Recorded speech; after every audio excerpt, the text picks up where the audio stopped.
ఇప్పటికి మొత్తానికి అల్లు అర్జున్ విచారణ అయితే కంప్లీట్ అయింది అని బయటకు వచ్చిన విజువల్స్ మనకి స్క్రీన్ మీద ప్లే అవుతున్నాయి. అయితే ఇదే అంశంపై పూర్తి డీటెయిల్స్ ను మా అసోసియేట్ ఇన్పుట్ ఎడిటర్ నగేష్ అందించడానికి సిద్ధంగా ఉన్నారు. నగేష్ చెప్పండి, ప్రెజెంట్ మనం చూస్తున్నాము అల్లు అర్జున్ విచారణ దాదాపు 3 గంటల తర్వాత ఇప్పుడు కంప్లీట్ అయింది. అయితే ఈ విచారణకు సంబంధించి అంటే మళ్ళీ విచారణ ఉండే అవకాశం ఉందనుకోవచ్చా? అసలు మనం ఎలా చూడాలంటారు? అప్డేట్స్ ఏంటి? దాదాపుగా 4.5 గంటల సేపు విచారణ కొనసాగింది. 11 గంటల 5 నిమిషాలకు అల్లు అర్జున్ చిక్కడపల్లి పోలీస్ స్టేషన్కు చేరుకున్నాడు. తదుపరి విచారణ ప్రారంభమైంది. సెంట్రల్ డీసీపీ ఆకాంక్ష యాదవ్తో పాటు ఏసీపీ రమేష్, అలాగే ఎస్హెచ్ఓగా ఉన్న రాజు నాయక్ ముగ్గురు కలిసి అల్లు అర్జున్ని విచారించారు. స్టేషన్ హౌస్ ఆఫీసర్ రూమ్లోనే విచారణ అంతా కొనసాగింది. సంధ్యా థియేటర్ ఘటనకు సంబంధించి 10 నిమిషాల వీడియోని అల్లు అర్జున్ ముందు ప్లే చేశారు. ఘటనకు సంబంధించి కూడా పూర్తి వివరాలు ప్రతి పాయింట్ని అడిగారు. ఎందుకంటే గతంలో మొన్న ఈ మధ్య జరిగిన ప్రెస్ మీట్లో కూడా తాను ప్రజలకు అంటే ప్రేక్షకులకు అభివాదం చేయలేదు అని కొన్ని రకరకాల వ్యతిరేక ప్రశ్నలు చెప్పిన నేపథ్యంలో వీటికి పోల్చి చూపిస్తూ ఎందుకు ఇలాంటి సమాధానాలు చెప్పాల్సి వచ్చింది, ఇక్కడ కనిపించేది మీరే, లోపలికి వెళ్తున్నప్పుడు ప్రేక్షకులకు అభివాదం తెలిపారు, బయటకు వస్తున్నప్పుడు కూడా అభివాదం తెలిపారు. అంటే లోపలికి వెళ్తున్న క్రమంలో బయటకు వస్తున్న క్రమంలో తోపులాట కూడా జరిగింది. కొద్దిసేపటి క్రితం మరొక వీడియో కూడా బయటకు వచ్చింది.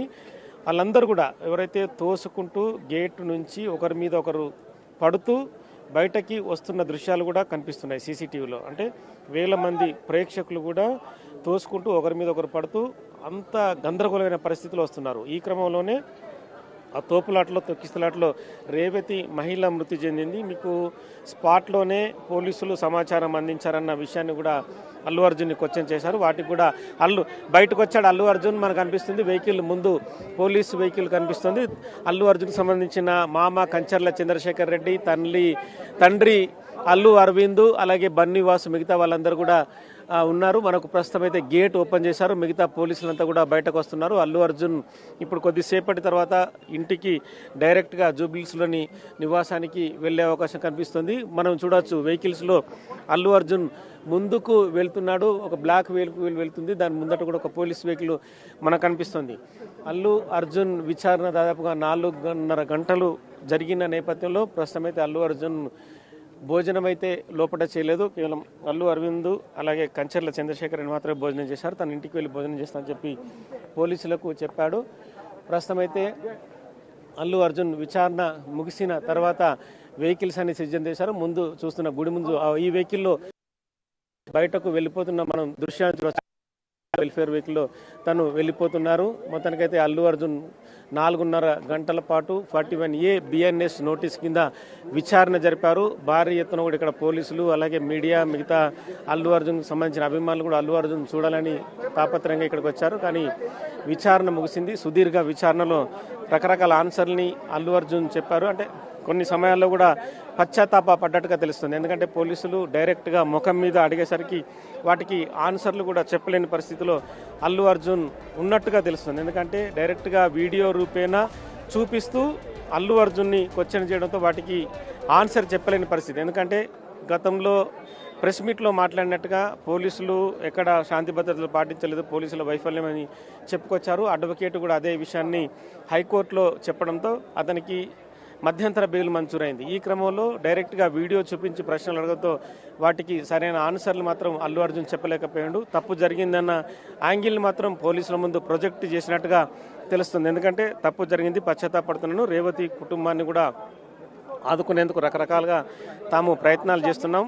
మైత్రి మూవీస్ కూడా నిన్న 50 లక్షలు అప్పచెప్పిందన్న యాంగిల్ని కూడా తీసుకొచ్చారు. అంటే అవన్నీ విషయాలు పక్కన పెట్టే చెప్పి అల్లు అర్జున్ కూడా చెప్పారు. ఎందుకంటే ఈ రేవతి మహిళ మృతి చెందిన విషయమే ఇన్వెస్టిగేషన్లో ప్రధానం కాబట్టి రేవతి మహిళ మృతి చెందిన విషయాన్ని, ఎందుకంటే లోపలికి వచ్చేటప్పుడు బయటకు వెళ్ళేటప్పుడు కూడా పూర్తిగా తొక్కిసలాట జరిగి రేవతి తన కొడుకు శ్రీతేజ్ను పట్టుకొని కాపాడే విశ్వ ప్రయత్నం చేసింది. కానీ వాళ్ళని వాళ్ళు కాపాడుకోలేని పరిస్థితి. అటు కొడుకును కాపాడలేకపోయింది, తనను తాను కూడా కాపాడలేకుండా తొక్కిసలాట్లో మరణించిన పరిస్థితి. ఈ క్రమంలోనే అల్లు అర్జున్ వాటన్నిటికీ సమాధానం చెప్పకుండా మౌనం వహించి చాలాసేపు విచారం వ్యక్తం చేసినట్టు తెలుస్తుంది. అదే విషయాన్ని కూడా వాళ్ళు వీడియోగ్రఫీ ద్వారా రికార్డ్ చేస్తూ మరోవైపు స్టేట్మెంట్ను కూడా టైప్ చేసి పోలీసులు ఆ స్టేట్మెంట్ పైన అల్లు అర్జున్ సంతకాన్ని కూడా తీసుకున్నారు. తదుపరి ఇది కోర్టుకు సబ్మిట్ చేసే అవకాశం కనిపిస్తుంది. విచారణలో పూర్తిగా సహకరించినట్టుగా కూడా ఇంటర్నల్గా పోలీసులు చెప్తున్నారు. ఎందుకంటే అల్లు అర్జున్ విచారణకు వచ్చి 4.5 గంటల సేపు అడిగిన ప్రతి విషయాన్ని ఇంటి నుంచి సంధ్యా థియేటర్కు వచ్చి లోపల కూర్చొని సినిమా చూసి బయటకు వెళ్ళిన ప్రతి క్షణం, అంటే తను బయలుదేరిన క్షణం నుంచి మొదలుకొని థియేటర్లో కూర్చొని సినిమా చూసి ఇంటికి వెళ్ళే వరకు కూడా ప్రతి క్వశ్చన్ని కూడా క్షుణ్ణంగా అడిగారు. వాటన్నిటి కూడా అల్లు అర్జున్ కూడా సమాధానాలు చెప్పారు.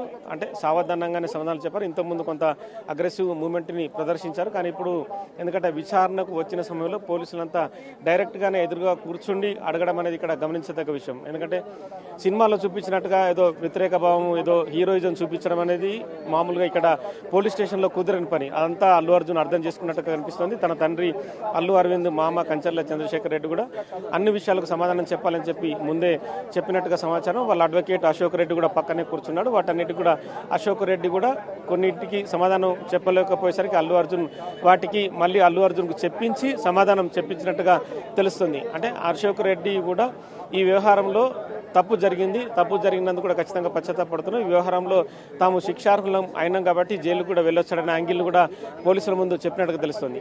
కానీ ఎక్కడ అగ్రెసివ్ మూవ్మెంట్ కానీ ఎక్కడ కూడా వ్యతిరేక భావన కూడా పోలీసుల ముందు ప్రదర్శించలేదు. అల్లు అర్జున్ చెప్పిన సమాధానాలన్నీ కూడా వాళ్ళు స్టేట్మెంట్ రూపంలో రికార్డు చేశారు. దాదాపుగా 5 పేజీల స్టేట్మెంట్ పైన అల్లు అర్జున్ని సంతకాలు తీసుకొని ప్రస్తుతం అయితే పంపించారు. తదుపరి ఇది హైకోర్టులో, ఎందుకంటే 4 వారాల మధ్యంతర బెయిల్ ఉంది కాబట్టి ఈ లోపు హైకోర్టులో సబ్మిట్ చేస్తారు. ఆ బెయిలు గడువు పొడిగించాలని కూడా అల్లు అర్జున్ తరఫున అడ్వకేట్లు కూడా కోర్టును అడిగే అవకాశం కనిపిస్తుంది. ఎందుకంటే ఈ కేసు ఒక మహిళ మృతి చెందిన వ్యవహారం పైన ఉంది కాబట్టి బాలుడు కూడా ఇందులో తీవ్ర విషమ పరిస్థితుల్లో ఉన్నాడు కాబట్టి కేసును మరింత ముందుకు తీసుకెళ్లే వ్యవహారంలో భాగంగా అల్లు అర్జున్కు సంబంధించిన స్టేట్మెంట్ని మళ్ళీ ప్రస్తుతం అయితే కమిషనర్ సివి ఆనంద్ హైదరాబాద్లో లేరు. 2 వారాల తన సొంత పని నిమిత్తం అమెరికా వెళ్లారు. ప్రస్తుతం అయితే అడిషనల్ సిపి విక్రమాన్ సింగ్ మొత్తం హైదరాబాద్ ఇన్ఛార్జ్ కమిషనర్గా ఉన్నారు. మొత్తం అల్లు అర్జున్ చెప్పిన విషయాలన్నీ కూడా డీసీపీ ఆకాంక్ష యాదవ్ విక్రమాన్ సింగ్ దగ్గర ఉంచి, అలాగే వాళ్ళ లీగల్ టీం కూడా హైదరాబాద్ కంట్రోల్ రూమ్లో లీగల్ టీం ఉంటుంది, వాళ్ళతో కూడా చర్చించిన తర్వాత తదుపరి కేసు విచారణ ఎలా ముందుకెళ్లాలో హైకోర్టులో ఈ రిపోర్ట్ని సబ్మిట్ చేసే విధానం కావచ్చు, తదుపరి కేసుకు సంబంధించిన అంశాలని ఎలా ముందుకెళ్లాలో దానిపైన కూడా చర్చ జరిగే అవకాశం కనిపిస్తుంది. రేపు ఎల్లుండో హైకోర్టులో కూడా హైదరాబాద్ సెంట్రల్ జోన్ పోలీసులు హైకోర్టులో ఈ రిపోర్ట్ని సమర్పించే అవకాశం ఉంది. ఇప్పుడు ఈ రిపోర్ట్ సబ్మిట్ చేసిన తర్వాత అల్లు అర్జున్ విచారణ కంప్లీట్ అయిపోయింది కాబట్టి ఫర్దర్ ఎవరిని ఇన్వెస్టిగేషన్ చేసే అవకాశం ఉందనుకోవచ్చు. ఇవాళ యాంటోనీని ఇన్వెస్టిగేషన్ చేస్తారా, లేకపోతే సంధ్యా థియేటర్ యాజమాన్యాన్ని మళ్ళీ పిలిచి విచారణ చేసే అవకాశం ఉందనుకోవచ్చు? ఉండొచ్చు. అంటే ఈ కేసులో ఎవరైతే రకరకాల వ్యక్తులు బయటకు వస్తున్నారు, ఆర్గనైజర్గా, బౌన్సర్గా, అలాగే బౌన్సర్లని తీసుకొచ్చిన వ్యక్తిగా కూడా ఆంటోనీని నిన్న పిలిచారు. పర్సనల్ బాండ్ పైన, అంటే వ్యక్తిగత బెయిల్ పైన, పూచికత్తు పైన విడుదల చేశారు. అది కూడా షరతులతో కూడిన వ్యవహారం. మళ్ళీ విచారణకు పిలిస్తే కనుక ఖచ్చితంగా ఆంటోనీ రావాలని చెప్పి కూడా ఆంటోనీకి చెప్పారు. ఒక అల్లు అర్జున్కి ఆంటోనీ బౌన్సర్ కాదు, చాలామంది హీరోలు కూడా ఆంటోనీ పనిచేస్తున్నారు. కానీ ఈ హీరోలు వచ్చేటప్పుడు మీ బౌన్సర్లు ఎలాంటి విధి విధానాలు రూపొందిస్తారు, ప్రజలకు అపాయం కలగకుండా ఎలా తీసుకెళ్తారన్న విషయం పైన కూడా ఆంటోనీ క్వశ్చన్ చేశారు. అదే ఆంటోనీ క్వశ్చన్ చేసిన విధాన్ని కూడా అల్లు అర్జున్ అడిగారు. ఎందుకంటే ఆంటోనీ ఆర్గనైజింగ్ సరిగా చేయలేడా, లేదంటే అల్లు అర్జున్ పిఆర్ టీం కూడా సరిగా అల్లు అర్జున్ని నడిపించే విధానాన్ని కూడా ఖచ్చితంగా ఇక్కడ తప్పుపట్టే విధంగా ఉంది. ఎందుకంటే అల్లు అర్జున్ వచ్చే క్రమంలో ప్రీమియర్ షో కొద్దిసేపటి తర్వాత ప్రారంభమవుతుందనగా రావడం అనేది ఇక్కడ చాలా కీలక అంశం. ఎందుకంటే అప్పటికి ప్రేక్షకులందరూ ఎవరి సీట్లలోకి వాళ్ళు వెళ్ళలేదు. అల్లు అర్జున్ వస్తుండన్న ప్రచారాన్ని కూడా సంధ్యా థియేటర్ యాజమాన్యం బయటకు మెసేజ్ని వదలడం అనేది కూడా ఇక్కడ చాలా కీలక అంశం. ఎందుకంటే అల్లు అర్జున్ను చూసి థియేటర్ లోపల సినిమా చూడాలనేది ప్రతి అభిమాని ఆరాటపడుతుంటాడు. అదే క్రమంలో రేవతి కుటుంబం కూడా అల్లు అర్జున్ వస్తున్నాడు, అల్లు అర్జున్ను తన కొడుక్కి బన్నీకి, శ్రీతేజ్ అలియాస్ బన్నీకి చూపించాలనే ఆతృతనే ఇక్కడ కనిపించింది. ఒక రేవతి కుటుంబమే కాదు, మిగతా చాలామంది యువకులు, చాలామంది ఫ్యామిలీ సభ్యులు కూడా, అంటే హైదరాబాద్తో పాటు వివిధ జిల్లాల్లో ఉన్నా కూడా సంధ్యా థియేటర్లో సినిమా చూడడానికి ఎగబడి వచ్చారు. వాళ్ళందరూ కూడా అదే కోణంలో ఆలోచించారు. ఈ క్రమంలోనే తొక్కిసలాట జరిగిందని స్పష్టంగా అర్థమవుతుంది. అంటే అల్లు అర్జున్కి, పిఆర్ టీంకి, ఈ బౌన్సర్లకి గ్యాప్ ఉందనేది స్పష్టంగా అర్థమవుతుంది. ఇదే వ్యవహారాన్ని కూడా అల్లు అర్జున్కి చెప్పారు. అల్లు అర్జున్ మాత్రం తాను ఒక హీరోగా, సినిమాలో నటించిన హీరోగానే వచ్చాను, అక్కడ ప్రేక్షకులకు అభివాదం చేయడం, లోపలికి వెళ్ళేటప్పుడు బయటకు వచ్చేటప్పుడు చేయడం అనేది తన తప్పుగా భావించానని చెప్పి కూడా పోలీసుల ముందు చెప్పుకారు. ఇంతకుముందు అయితే అసలు అభివాదమే చేయలేదని చెప్పి మీడియా ముందు చెప్పారు. కానీ ఇప్పుడు తాను వెనక్కి తగ్గినట్టుగా తెలుస్తుంది. అభివాదం చేయడం తప్పు. ఆ క్రమంలోనే బౌన్సర్లు కూడా తనను కాపాడడం కోసం చుట్టుపక్కల ముందు స్పీడ్గా వెళ్ళడం, వెహికల్ కూడా స్పీడ్గా లోపలికి రావడం, ఈ క్రమంలోనే తొక్కిసలాట జరిగి ఉండొచ్చు అని చెప్పి కూడా అదే అభిప్రాయాన్ని కూడా అల్లు అర్జున్ పోలీసుల ముందు వ్యక్తపరిచారు. ఈ క్రమంలోనే పోలీసులు కూడా పూర్తి స్టేట్మెంట్ని అల్లు అర్జున్ స్టేట్మెంట్ రికార్డ్ చేశారు. నెక్స్ట్ లెవెల్లో సంధ్య థియేటర్ యాజమాన్యాన్ని కూడా విచారించే అవకాశం కనిపిస్తుంది. అంటే సంధ్య థియేటర్ యాజమాన్యం ఇందులో పర్మిషన్ తీసుకున్నామని చెప్తోంది. కానీ ఎంతమంది వ్యక్తులు వస్తారు, అల్లు అర్జున్ సంబంధించిన కుటుంబ సభ్యులు ఎంత, పర్సనల్ వ్యక్తులు ఎంత, బౌన్సర్లు ఎంత, ఈ విషయాన్ని స్పష్టంగా ఎక్కడ కూడా రూఢీ చేయలేదు. ఈ విషయాన్ని పేపర్ పైన కూడా ఎక్కడ రికార్డ్ పరంగా చూపించలేదు. కేవలం అల్లు అర్జున్ పర్మిషన్ కోసమే అడిగారు. కానీ ఆ పర్మిషన్ కూడా హోల్డ్లో పెట్టినట్టుగా చిక్కడపల్లి పోలీసులు చెప్తున్నారు. ఎందుకంటే థియేటర్లో కిక్కిరిసిన జనం ఉంటారు, థియేటరే చాలా ఇరుకుగా ఉంటుంది. ఆ క్రమంలో అల్లు అర్జున్ లాంటి మెగా హీరో లోపలికి వస్తే చాలా ప్రమాదం అని చెప్పి స్పెషల్ బ్రాంచ్ పోలీసులు కూడా హెచ్చరించడంతో అల్లు అర్జున్ చెప్పారు. కానీ అల్లు అర్జున్ పిఆర్ టీం ఎక్కడా వినకుండా మాత్రం అల్లు అర్జున్ని థియేటర్కి తీసుకొచ్చింది. పిఆర్ టీం అలాగే బౌన్సర్లు చేసిన తప్పిదంతో రేవతి అనే మహిళ మృతి చెందింది. సో మొత్తాన్ని ఈ వ్యవహారంలో అల్లు అర్జునే కీలక సూత్రధారి పాత్రధారి అయ్యాడు కాబట్టి అల్లు అర్జున్ విచారించారు. నెక్స్ట్ లెవెల్లో ఇందులో ఉన్న మిగతా వ్యక్తులు సంధ్యా థియేటర్ యాజమాన్యాన్ని విచారించే అవకాశం కనిపిస్తుంది. విచారించిన తర్వాత ఈ కేసులో మొత్తం ఓవరాల్ రిపోర్ట్ని హైకోర్టుకు సబ్మిట్ చేసే అవకాశం ఉంది. అయితే నగేష్, ఫైనలీ ఇటు చూస్తే అల్లు అర్జున్ ఒక పెద్ద సెలబ్రిటీ. ఆయన అరెస్ట్ అయినప్పుడు అసలు ఎటువంటి వాతావరణం అక్కడ కనిపించింది అనేది మనం అందరం చూసాము. అట్ ద సేమ్ టైం తెలంగాణలో అల్లు అర్జున్ అరెస్ట్ అనేది పొలిటికల్ టర్న్స్ కూడా తీసుకుంటుంది. అయితే వీటన్నిటిలో కూడా వైలేషన్ ఆఫ్ బెయిల్ రూల్స్ అనేవి కూడా మనం అల్లు అర్జున్ చేసినవి చూసాము. సో ప్రెసెంట్ ఆయన బయటికి వచ్చారు కాబట్టి అసలు ఆయనకి ఎటువంటి వార్నింగ్స్ అటు పోలీసులు ఇచ్చుంటారు అనుకోవచ్చు, అండ్ ఆయన ఫ్యాన్స్కి ఎటువంటి వార్నింగ్స్ ఇవ్వచ్చు అని అనుకోవచ్చు మనం. అంటే అల్లు అర్జున్ ఇంటి దగ్గర నుంచి జూబ్లీహిల్స్ నుంచి ఇక్కడికి చిక్కడపల్లి పోలీస్ స్టేషన్కు వచ్చే వరకు కూడా పోలీసులు అయితే భద్రతగా ఉన్నారు. ఎందుకంటే ఓయూజేఏసీకి సంబంధించిన కొంతమంది 6 వ్యక్తులు అల్లు అర్జున్ ఇంటిపైన దాడి చేశారు. దాడి చేసిన తర్వాత కూడా పకడ్బందీ చర్యలు తీసుకుంటామని చెప్పి ఇప్పటికే పోలీసులు చెప్పారు. ఈ క్రమంలోనే అల్లు అర్జున్ తన ఇంటి చుట్టుపక్కల కూడా పరదాలు ఏర్పాటు చేసుకున్నాడు కొద్దిసేపటి క్రితమే. ప్రస్తుతం అయితే ఇంటికి వెళ్తున్నాడు. ఈ క్రమంలో సాధారణ వ్యక్తిగానే పోలీసులు అల్లు అర్జున్ని ట్రీట్ చేశారు తన సొంత వెహికల్లో. ఎందుకంటే ఇప్పుడు తను కేవలం ఈ కేసుకు సంబంధించి అక్యూజ్డ్గా ఉన్నా కూడా ఖచ్చితంగా స్టేట్మెంట్ రికార్డ్ చేయాలి కాబట్టి తన సొంత వెహికల్ వచ్చాడు. ఇంతకుముందు అరెస్టు సమయంలో మాత్రం పోలీస్ వెహికల్నే తీసుకొచ్చారు. ఎందుకంటే పోలీసు రూల్స్ మ్యాండేటరీ చెప్పిన విధంగా నిందితుడిని పోలీస్ వెహికల్ ఎక్కించాలి కాబట్టి పోలీస్ వెహికల్ని తీసుకొచ్చారు. ఇప్పుడు సొంత వెహికల్లో తన తండ్రి అల్లు అరవింద్, మామ కంచర్ల చంద్రశేఖర్ రెడ్డి, బన్నీవాసు కావచ్చు, తన కొంతమంది టీం కావచ్చు, అలాగే అశోక్ రెడ్డి, వీళ్ళందరినీ వెంటబెట్టుకొని 2 వెహికల్స్లో వచ్చారు.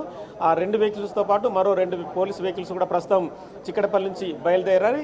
జూబ్లీహిల్స్ పోలీస్ స్టేషన్ వరకు కూడా వాళ్ళు భద్రతగా ఉండే అవకాశం కనిపిస్తుంది. అంటే సాదాసీదా వ్యక్తిగానే అల్లు అర్జున్ పోలీస్ స్టేషన్లో అటెండ్ అయ్యారు. ఎస్హెచ్ఓరంలో ప్రత్యేక ఏర్పాట్లు కానీ అల్లు అర్జున్ వస్తుండని చెప్పి ఇంకో రకమైన ఇష్యూస్ కానీ పోలీసులు ఎక్కడా చేయలేదు. అల్లు అర్జున్ మధ్యాహ్న భోజనం కూడా తాను తిననని చెప్పాడు. తను సంబంధించి ఇంటికే వెళ్ళి తింటానని చెప్పడంతో పోలీసులు కూడా విచారణని దాదాపుగా 2:45 అంటే 11:05కి 11 గంటల 5 నిమిషాలకు వచ్చిన అల్లు అర్జున్ 2 గంటల 45 నిమిషాలకు బయటకు వెళ్ళాడు. అంటే దానికంటే ముందే 2:30కే విచారణ ముగిసింది. కాసేపు పోలీసులతో మాట్లాడారు. తదుపరి విచారణ క్రమాన్ని కూడా అల్లు అర్జున్ అలాగే వాళ్ళ అడ్వకేట్ అశోక్ రెడ్డి కూడా అడిగి తెలుసుకున్నారు. ఎందుకంటే ఈ వ్యవహారానికి సంబంధించి కేసులో జరిగే ముందు అయితే లీగల్గా ఎలా వెళ్తున్నారు ఏం సంగతి అనేది కూడా వాళ్ళు పిచ్చపాటిగా మాట్లాడటం కూడా తెలుస్తుంది. అశోక్ రెడ్డి కూడా ఏదైతే ఆ స్టేట్మెంట్ ఉన్నో స్టేట్మెంట్ పూర్తిగా తను కూడా చదివాడు. చదివిన తర్వాత అల్లు అర్జున్తో సంతకం పెట్టించాడు. సో మొత్తానికైతే అల్లు అర్జున్ ఇవాళ విచారణ ముగిసింది. నెక్స్ట్ లెవెల్లో సంధ్యా థియేటర్ యాజమాన్యం కావచ్చు, ఈ కేసులో ఎవరైనా ప్రత్యక్ష సాక్షులు కానీ వాళ్ళని కూడా విచారించి పూర్తి స్టేట్మెంట్ని హైకోర్టులో పోలీసులు సబ్మిట్ చేసే అవకాశం ఉంది.